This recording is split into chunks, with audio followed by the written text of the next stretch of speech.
Hai pecinta sepak bola tanah air. Kali ini Timnas PES akan menyajikan berita pilihan untuk kalian. Di antaranya, Sandy Walsh pancing emosi Timnas Vietnam. Kontraknya di ujung tanduk, Sintayong diincar tim lain.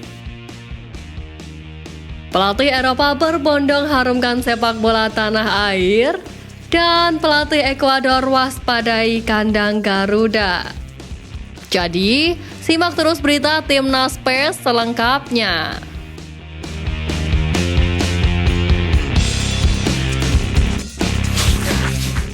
Sebagaimana diketahui, penggawa Garuda Asia baru saja menjalani pemusatan latihan panjang di Jerman.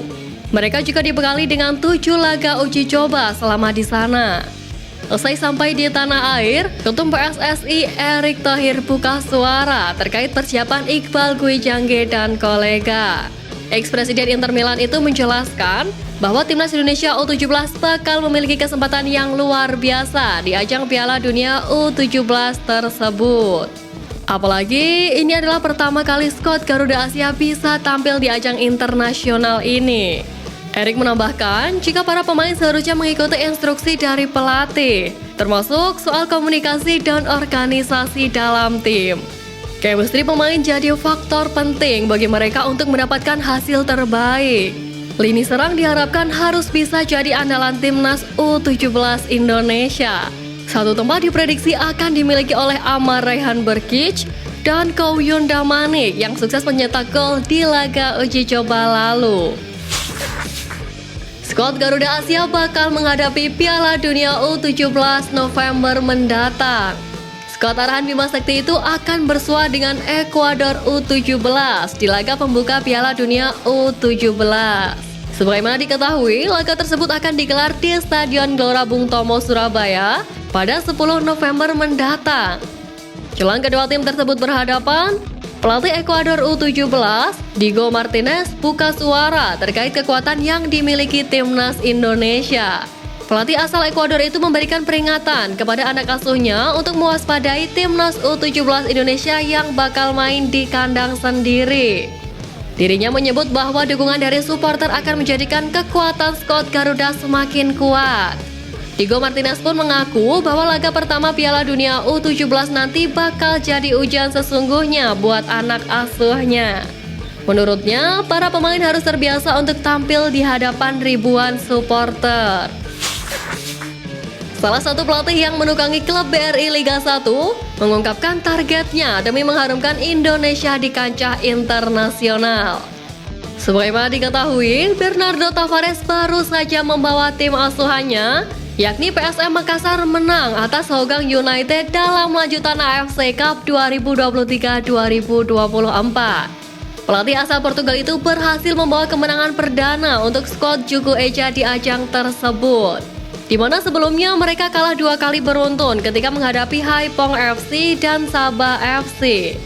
Pelatih berpaspor Portugal ini sebelumnya menegaskan bahwa mereka akan berusaha untuk membawa nama baik Indonesia di kancah internasional. Dan akhirnya ungkapan Bernardo itu pun terbukti, di mana dirinya berhasil mengandaskan tim asal Liga Singapura itu dengan skor 3-1. Seperti diketahui, salah satu pemain muda Timnas Indonesia mengalami cedera ketika membela skuad Garuda di kualifikasi Piala Dunia beberapa waktu lalu. Sejatinya, pemain berusia 20 tahun itu dimainkan Sintayong di leg pertama melawan Brunei, namun tidak dimainkan di leg kedua. Bahkan namanya tak masuk ke dalam daftar susunan pemain di laga itu. Usut punya usut, ia mengalami cedera pada bagian punggungnya. Nahasnya, cedera saat membela Garuda masih menghinggapi tubuh Elkan hingga saat ini. Hal itu disampaikan langsung oleh pelatih Ipswich Town yakni Kieran McKenna. Ia mengatakan bahwa Elkan masih merasakan perasaan kurang enak di bagian punggungnya. Untungnya cedera punggung itu tak terlalu buruk. Hanya saja untuk saat ini punggung sang pemain masih terlalu kaku untuk dipaksa bermain reguler, sehingga belum bisa mengikuti latihan di Ipswich Town. Kieran McKenna juga menambahkan jika ia tak menyalahkan Timnas Indonesia terkait cedera Elkan Bagot ini. Menurutnya, tak ada yang perlu dibesar-besarkan terkait absennya Elkan. Sebagaimana diketahui, ada dua pemain timnas yang saat ini sedang meniti karir di Liga Belgia, yakni Sandy Walsh bersama Kevin Mechelen yang mentas di Liga Kasta tertinggi Belgia, dan Marcelino Ferdinand bersama KMS Cadenze yang mentas di Liga Belgia Kasta kedua. Sama-sama bermain di Liga Belgia membuat kedua pemain ini saling akrab dan saling tukar cerita. Hal itu pun dikonfirmasi langsung oleh Sandy Walsh. Saking dekatnya kedua pemain ini, Sandy Walsh membocorkan target tinggi Marcelino Ferdinand. Pemain 28 tahun itu mengungkapkan bahwa Marceng berambisi untuk bisa bermain di Liga Champions Eropa. Hal itu pun disambut baik oleh Sandy Walsh. Ia optimis bahwa sang pemain bisa menjajal kompetisi top Eropa tersebut. Sandy menambahkan jika di Indonesia sendiri memiliki pemain yang berbakat, sehingga membuat timnas Indonesia saat ini berkembang lebih pesat. Baik timnas Indonesia yang saat ini sedang berkarir di Eropa masih memiliki rasa penasaran dengan kekayaan alam yang dimiliki tanah air Indonesia. Sebagaimana diketahui, Saint Patinama resmi menjadi WNI pada awal tahun ini. Sejak naturalisasinya rampung, Patinama sudah mengemas 3 penampilan untuk timnas Indonesia. Namun, Patinama belum sempat menjajal satu kegiatan di luar sepak bola, yakni menjajal wisata alam tanah air. Patinama mengaku hanya sempat mengunjungi Bali untuk menikmati pantainya, namun belum menjajal wisata alam lainnya. Patinama mengakui bahwa pemandangan alam di Indonesia sangat indah. Oleh sebab itu, dirinya penasaran ingin menjajal wisata alam lain selain Bali. Bukan rahasia lagi bahwa wisata alam di tanah air merupakan daya tarik turis mancanegara. Sebagaimana diketahui, pemain berusia 25 tahun itu sejatinya di Indonesia hanya dihabiskan untuk memperkuat skuad Garuda. Salah satu pemain muda timnas Indonesia buka suara terkait bersinarnya karir yang dijalani saat ini. Sebagaimana diketahui, Ilham Rio Fahmi belakangan ini diandalkan pelatih untuk memperkuat timnas Indonesia di level usia. Terbaru, pemain berusia 22 tahun itu sejatinya dipanggil Sintayong untuk memperkuat timnas Indonesia untuk menghadapi kualifikasi Piala Dunia melawan Brunei.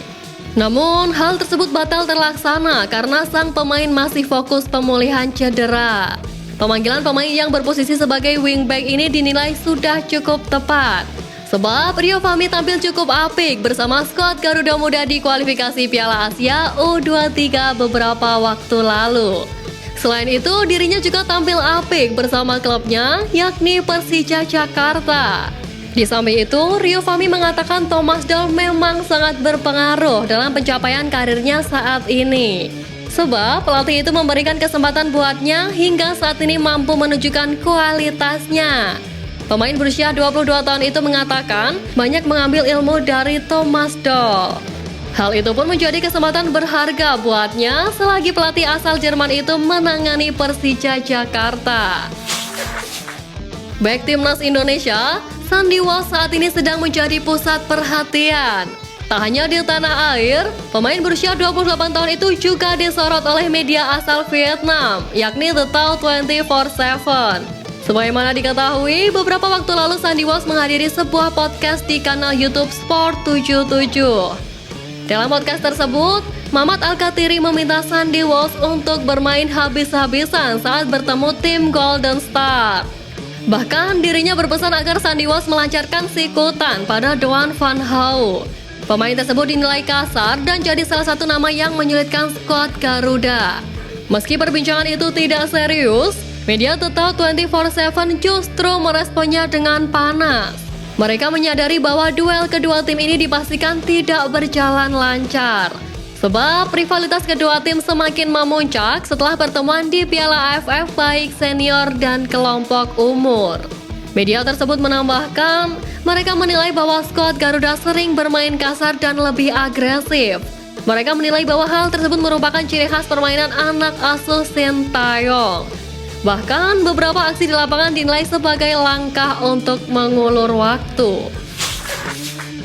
Sejak menjabat sebagai pelatih timnas Indonesia sejak Desember 2019, Sintayong telah membuktikan keahliannya. Walaupun belum berhasil meraih gelar juara, namun kontribusinya dihargai oleh masyarakat sepak bola Indonesia.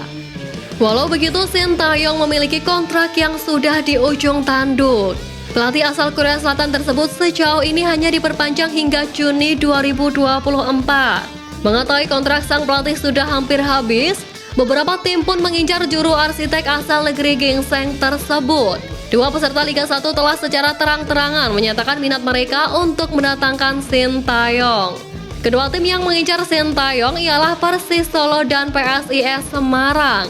Namun proses ini nampaknya akan menghadapi tantangan besar dalam waktu dekat. Hal ini dikarenakan Sintayong saat ini masih terikat oleh kontrak dengan PSSI.